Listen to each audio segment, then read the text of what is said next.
ബഹുമാനപ്പെട്ട ജോസഫ് അച്ഛൻ്റെ പ്രാർത്ഥന വഴി 20 വർഷങ്ങൾക്ക് ശേഷം കുഞ്ഞിനെ ലഭിച്ച അത്ഭുത സാക്ഷ്യം. ഞങ്ങളുടെ വിവാഹം കഴിഞ്ഞ് 20 വർഷമായിട്ടും കുട്ടികളില്ലായിരുന്നു.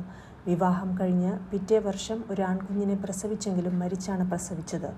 അതിനുശേഷം 6 പ്രാവശ്യം മിസ്കാരേജും 4 പ്രാവശ്യം DNCയും 3 പ്രാവശ്യം ലാപ്രോസ്കോപ്പിക് സർജറിയും 2 പ്രാവശ്യം ഹിസ്റ്ററോസ്കോപ്പിയും 1 പ്രാവശ്യം IVFും ചെയ്തു.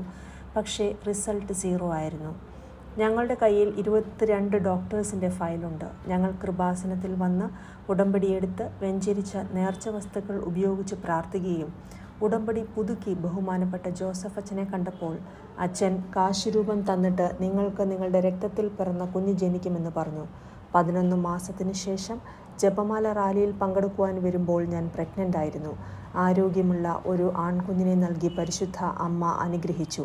നിഷ രാജ, ജുനഗഡ്, ഗുജറാത്ത്. പരിശുദ്ധ മാതാവിനും തിരുക്കുമാരനും 1000 നന്ദി. ആമേൻ.